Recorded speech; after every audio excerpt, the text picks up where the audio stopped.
Brother, have you noticed?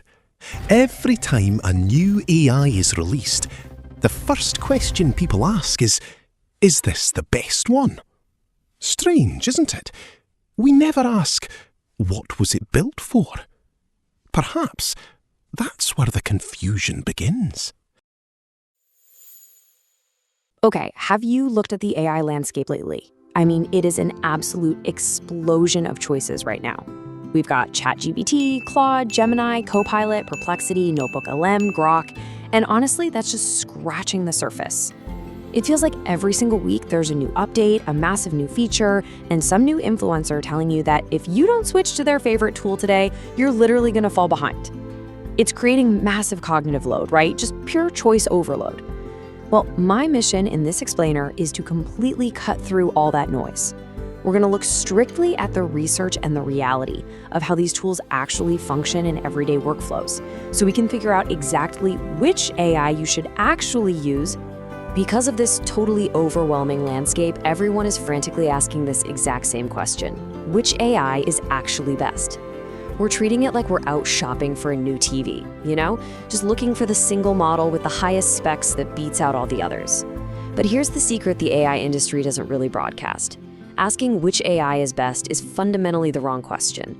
These tools aren't all the same. They are highly specialized software built with entirely different design philosophies, context windows, and safety constraints. So asking which one is best is literally like asking whether a hammer is better than a screwdriver. Brother, imagine walking into a workshop and asking, which tool is the best? The blacksmith wouldn't answer. He would ask, what are you trying to build? AI is no different. So here is our roadmap for this explainer. 1. The choice overload. 2. The benchmark illusion. 3. Match AI to the task. 4. Multi-model workflows. 5. Common AI mistakes. And finally, 6. The smart user framework. Let's jump into section 1, the AI choice overload. At the very core of our problem is this massive clash between aggressive marketing claims and practical reality. AI companies love to use incredibly aspirational language. They use words like frontier, or highly capable multimodal reasoning, or deep research just to pull us in. And meanwhile, influencers on platforms like YouTube push different tools based on their own personal workflows, or honestly, even affiliate partnerships. So a developer channel might totally hype up OpenAI, while a productivity creator pushes Microsoft Copilot. And this creates a massive wave of AI FOMO, the fear of missing out. You're left feeling confused, arbitrarily jumping between models, just assuming there's one magical, most powerful AI out there that can solve everything. Moving right along to section 2, the benchmark illusion. You have probably seen the charts. MMLU, GSM-8K, Human Eval. These are the academic leaderboards companies use to basically prove their AI is the smartest. But we are currently experiencing what researchers call benchmark inflation. Think of AI leaderboard scores kind of like camera megapixels in the early days of digital photography. They're a numeric metric, sure, but a higher score absolutely does not automatically translate to a better real-world assistant for your specific needs. Look, just because an AI can score 90% on a graduate-level physics multiple-choice test by using some elaborate chain-of-thought prompt, doesn't mean it's going to be good at drafting a quick, polite email to your boss or summarizing a really messy 50-page PDF. Actually, the research highlights several major limitations with relying on these benchmarks. First off, there's data contamination. Because these test data sets are public on the web, models often accidentally just memorize the answers during training. Then there's format bias. Multiple choice questions are very, very different from the open-ended, messy prompts you and I type out every day. And finally, there's the static nature of these tests. Once a leaderboard becomes a target, models optimize for the test. It's a classic case of Goodhart's law. Optimizing for benchmark metrics produces models that are amazing at taking tests, but not necessarily great at coordinating your calendar, drafting corporate communications, or operating in low-resource languages. A student who scores full marks may still struggle in the real world, and a player with the most goals isn't always the best teammate. Numbers tell part of the story, never the whole story. All right, section 3, match AI to the task.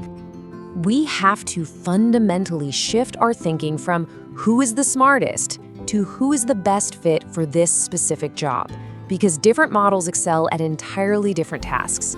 If you need a versatile, everyday Swiss Army knife for brainstorming or generating images, ChatGPT is your go-to.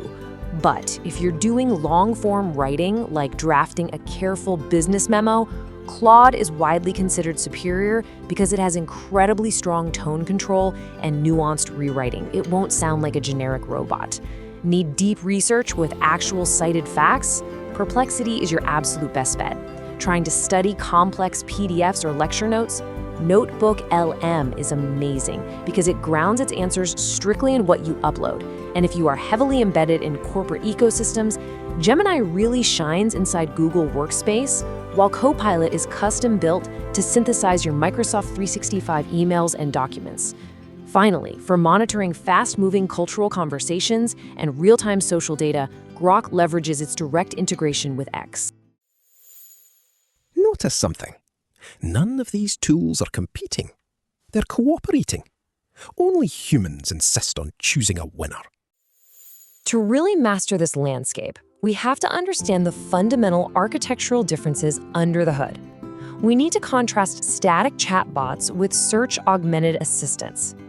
Static chatbots like ChatGPT and Claude generate text based on patterns in their vast training data. They're incredibly creative and amazing at reasoning, but because they're basically predicting the next word, they can hallucinate facts or completely struggle with real-time current events. On the flip side, search-augmented assistants like Perplexity and NotebookLM use a framework called Retrieval Augmented Generation, or RAG. They don't just guess, they pull specific, verifiable evidence from the web or from your own documents first, and then synthesize an answer with exact citations. And notice how these two RAG powerhouses actually differ in their approach. On the left, Perplexity acts as a live research scout. It actively scours the live internet to compile evidence, which means it is incredible for competitive intelligence or up-to-the-minute factual research. On the right, we have Google's NotebookLM. This acts as a private, closed sandbox. It explicitly restricts itself to the documents you upload, literally refusing to answer questions outside those sources. This makes NotebookLM incredibly powerful for avoiding hallucinations entirely when you need to study a textbook, analyze a legal contract, or synthesize very specific corporate research. Which brings us to Section 4, building multimodal workflows. If you want to work like a true professional, you have to build systems. You might have seen what's happening, brother. Even the greatest Formula One driver doesn't build the car alone. Engineers, strategists, mechanics. Great results come from great teams.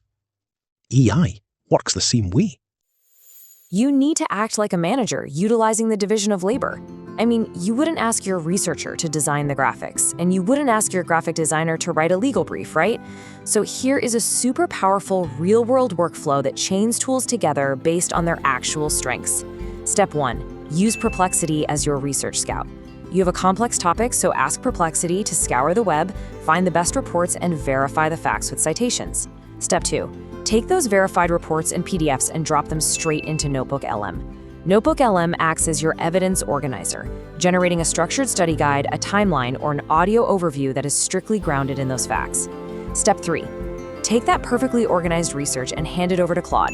Claude acts as your strategic thinker and writer, taking the synthesized data to draft a beautifully worded, nuanced business proposal or article.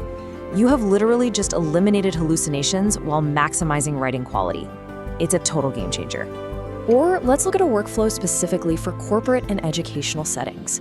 You can completely separate what to say from how it looks. Step 1 is research, again, using NotebookLM or Perplexity to assemble your facts. Step 2 is narrative drafting. You bring that organized information into ChatGPT to brainstorm the perfect story arc, argument, or presentation script. And step 3 is presentation design. You export that narrative text into a dedicated design tool like Canva, or use Microsoft Copilot inside PowerPoint to finalize the visual layout. By breaking the task into these discrete steps, you're letting the AI do what it's genuinely good at and saving your own brain power for the final judgment, the decision-making, and the creative direction. Let's quickly hit Section 5, Common AI Mistakes. Once you understand this idea of specialization, the common mistakes users make become glaringly obvious. The absolute biggest trap is attempting to use a single assistant for every single task.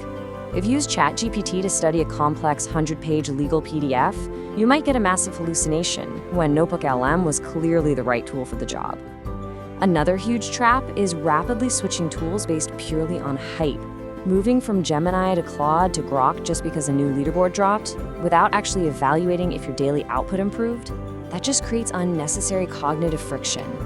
Likewise, buying every single subscription out there just because an influencer told you to, it's a waste of money.